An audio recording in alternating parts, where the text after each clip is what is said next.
Le cheval, donc, j'y étais venu pour des raisons purement pratiques, puisque allant étudier des nomades cavaliers, il avait bien fallu que j'apprenne à monter à cheval. Euh, à ce sujet, une petite anecdote. Donc j'ai été formé, je me souviens, mon instructeur c'était un ancien adjudant du régiment de cavalerie de la garde républicaine.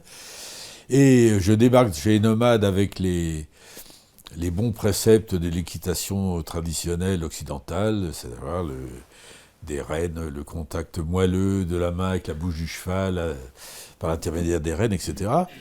Et ben ça marchait pas. Ça marchait pas. Et ça marchait pas, pourquoi ? Parce que les nomades de cette région d'Iran embouchaient leurs chevaux avec un mors arabe, c'est-à-dire un mors à anneau, un mors qui... J'en ai un, je peux vous le montrer ? Je vais aller chercher. Ah ben non. Vous êtes attaché, mais je peux chercher. Dans mon bureau, au-dessus de mon lit, vous verrez, il y a un mors avec un anneau. Essayez de le décrocher. Les chevaux Bartiali sont embouchés avec le mors arabe à anneau. C'est-à-dire que ce mors, on rentre le maxillaire inférieur du cheval là-dedans, ça fait levier, alors que le mors occidental, c'est simplement une barre, quelquefois avec une gourmette, quand c'est... mais c'est beaucoup plus... Ça, c'est terrible, quoi. Et alors, les chevaux, quand on a le malheur de tirer, de vouloir tendre les rênes, ils lèvent la tête comme ça, parce que pour éviter l'effet de levier, et donc ils sont incontrôlables à ce moment-là. Et donc, il faut toujours avoir les rênes en guirlande, ce que j'ai appris bien plus tard. Bon. Enfin, ça fait partie des expériences de l'ethnologue sur le terrain. Donc, cette parenthèse sur mes aventures de mes débuts de cavalier chez les nomades, je reviens à ce chapitre de mon livre sur les Français et leurs animaux, un chapitre qui lui aussi avait intrigué, intitulé « Le cheval, un animal intermédiaire ». Parce que j'avais commencé à décrire le système domesticatoire occidental avec cette hiérarchisation en 5 cercles autour de l'habitation paysanne, et qui, avec le temps, s'est transformé en une opposition entre les animaux de compagnie, qui sont en quelque sorte les animaux chéris, pour qui rien n'est trop beau, rien n'est trop cher, à qui tout est permis, qui sont presque comme des membres de la famille, et puis, en bas de l'échelle, les animaux utilitaires, ceux qu'on élève pour les tuer et pour les manger, qui sont, eux, gardés dans des étables, loin de la vue, à la limite dans des prés, ça reste supportable, mais la volaille, n'en parlons pas, etc. etc. Bon. Donc il y a vraiment une bipolarisation entre les deux. Et le cheval, un animal intermédiaire, parce que depuis la motorisation des transports et des travaux agricoles, le cheval a quitté le monde du travail, notamment, alors évidemment, ceux qui ont payé le plus cher, c'est les races de très lourds, qui sont devenues...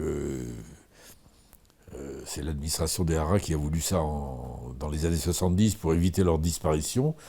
Pour maintenir les 9 races de traits françaises, on a les a transformées en animaux de boucherie. Manque de peau, entre-temps, pour les raisons que je vais indiquer, l'hypophagie s'est cassé la gueule. Bon. Et puis, en haut, oui, alors depuis que le cheval a quitté le monde du travail, il est passé entièrement dans le monde des loisirs. Et ces loisirs, donc l'équitation, qui était lui aussi quelque chose de masculin, voire de militaire et d'aristocratique, est devenu, avec le temps, actuellement, quelque chose qui est à 80% féminin, et surtout même moins que des filles, des très jeunes filles, voire des petites filles, grâce au phénomène Poney dans les années 70.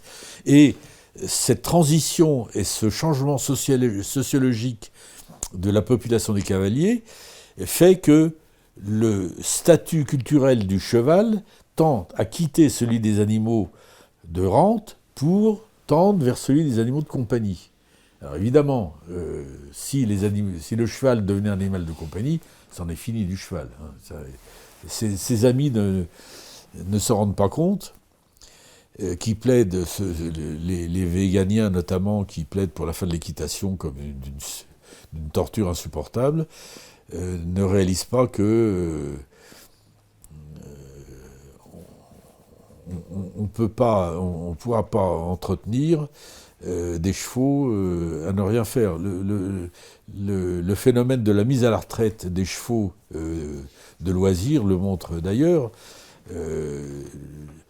En ce moment, il y a 1 million de chevaux en France. Le taux de mise à la réforme, c'est en gros 10% du cheptel. Bon, ça veut dire que tous les ans, il y a 100 000 chevaux qui sont mis en supposant que l'hypophagie s'arrête complètement et que tous les animaux soient mis à la retraite, tous les chevaux de réforme soient mis à la retraite, ça fait 100 000 chevaux qui chaque année s'ajoutent aux 100 000 chevaux des années précédentes, car un cheval à la retraite, ça peut vivre 10 ans, facilement. Bon, vous imaginez, maintenir tant de chevaux à ne rien faire sur des prés dans un contexte de raréfaction de la terre agricole, car il y a ça aussi. La France perd tous les 10 ans, chaque décennie, l'équivalent d'un département de terre agricole. C'est-à-dire que dans un siècle, il n'y a plus de terre agricole en France si on continue comme ça. Bon. Donc, c'est une utopie absolue, cette histoire de l'arrêt de l'équitation. Il faut continuer à utiliser des chevaux si on veut sauver les chevaux.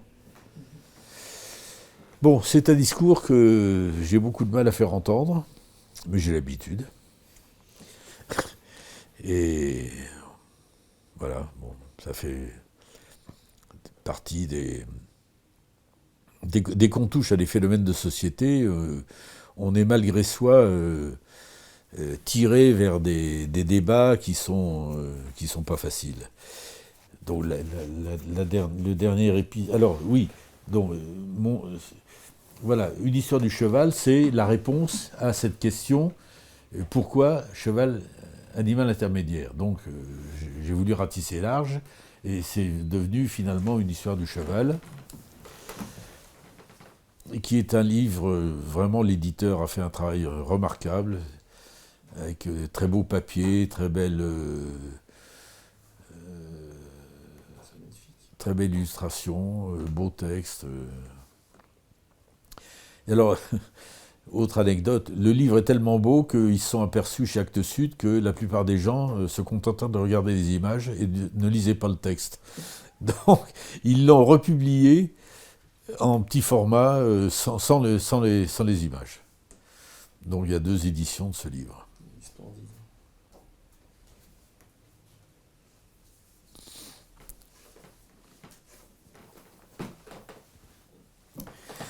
Alors je parlais de polémique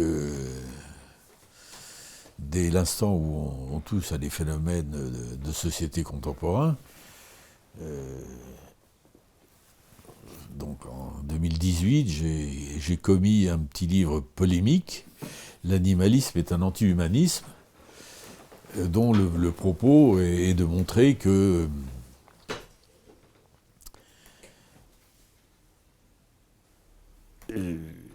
l'antispécisme, c'est-à-dire l'attitude qui consiste à ne pas vouloir distinguer entre les espèces, en fait, se transforme en un spécisme anti-humain, puisque c'est l'homme qui est accusé de tous les maux,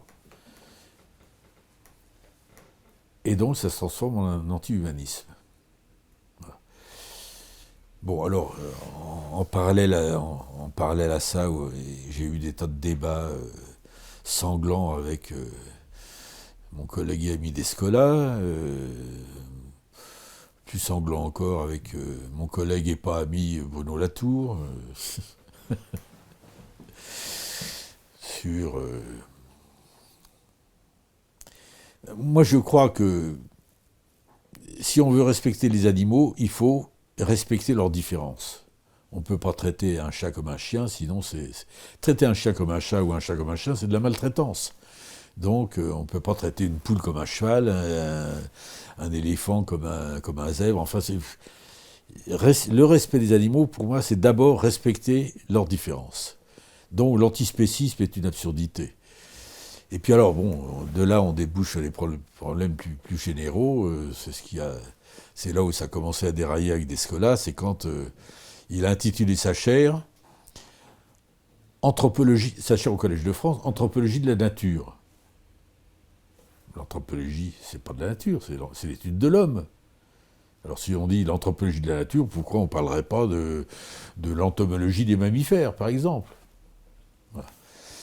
Et puis, son maître à penser Latour, qui est toujours en avance d'une connerie sur les autres, maintenant il vient de... Son dernier truc, c'est un parlement des choses.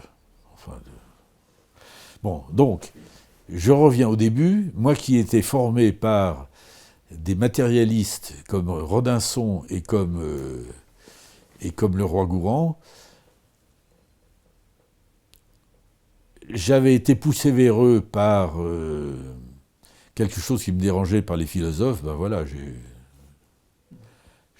suis de plus en plus dirigé par ceux qui sont issus de la philosophie et qui ont une approche de la philosophie. Vraiment, la philosophie... Bon, enfin, je ne veux pas en dire plus, parce que je vais encore faire des ennemis. Enfin, bon. Donc, moi, je suis très attaché aux faits, à la description des faits, à l'établissement des faits, et déjà, d'ailleurs, le fait de décrire très précisément des faits, c'est déjà les expliquer en grande partie. Mais on ne peut pas tenter une interprétation quelle qu'elle soit sans avoir établi sérieusement les faits, les avoir décrits. Et tout ça, je les dois à mes maîtres Le Roi-Gourand et Maxime Rodinson. Maxime Rodinson, d'ailleurs, dont j'avais dirigé un hommage, dans la couverture illustrée par moi d'une caricature que j'ai faite de lui. C'était un gourmet amateur de cuisine et il avait fait ses premiers travaux sur la cuisine arabe. Et à la fois parce qu'il aime bien la cuisine, mais aussi par provocation pour les milieux orientalistes de l'époque qui étaient obnubilés par les phénomènes mystiques, les choses comme ça. Donc lui, voilà, d'où la petite bulle que je lui ai mise. Déjà, je crois qu'il y a quelque chose qui est très compréhensible, c'est une angoisse sur l'évolution du monde, sur la place de la nature, sur le mal qu'on a fait à la nature en la surexploitant sans réfléchir à l'avenir et aux conséquences. Et parmi la nature, il y a les animaux. Alors, toutes ces inquiétudes sont légitimes, mais je crois qu'on ne résout pas les problèmes et qu'on ne fait que les compliquer quand on raisonne en plaçant les animaux sur le même plan que les hommes. Que les hommes doivent changer leur comportement vis-à-vis de la nature et des animaux, je suis d'accord avec ça, mais qu'on le fasse sur des bases saines, qu'on ne le fasse pas en se trompant, parce que de toute façon, Si quelque chose doit changer, c'est l'homme qui le fera changer. C'est personne d'autre que lui. Donc voilà, arrêtons de déifier, de survaloriser, de prendre les animaux pour qu'ils ne le sont pas et qu'ils ne le seront jamais.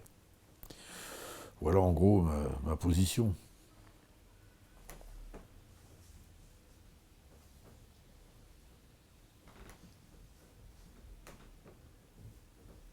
Alors, vous avez parlé du cheval, il y a un autre animal qui occupe vos écrits, qui est le chien. Oui, un peu moins, mais bon, le cheval, ça a beaucoup compté dans ma vie, mais le chien, oui, le chien, il y a beaucoup à dire sur le chien. Euh, J'en ai appris récemment beaucoup sur les chiens parce que j'ai été chargé d'une exposition sur les gendarmes et les animaux au musée de la gendarmerie qui dépend de l'école des officiers de gendarmerie de Melun. Et dans le cadre de la préparation de cette expo, je suis allé à Gramat, passer une huitaine de jours. Gramat, c'est là qu'est situé le Centre national de cynotechnie de la gendarmerie nationale. Et donc j'ai vu, et là ils ont 400 chiens en dressage, et ils font un travail formidable. Bon, c'est à 90% des bergers belges, des malinois, mais il y a aussi d'autres chiens, notamment des Saint-Bernard qui sont, paraît-il, imbattables sur le plan de l'odorat. Mais c'est là où j'ai pris plus que jamais conscience que on ne peut pas parler des chiens en général, car les chiens de travail ne sont pas des animaux de compagnie. Et un animal de compagnie ne sera jamais un animal de travail. À part tenir compagnie à son maître, voilà, c'est tout. C'est pas négligeable, vous me direz. Mais il y a beaucoup de gens à qui c'est bénéfique, notamment des adolescents en difficulté, des personnes dans les EHPAD, des malades à qui certains animaux de compagnie sont d'un grand secours. Mais bon, là encore, on ne peut pas tout mélanger.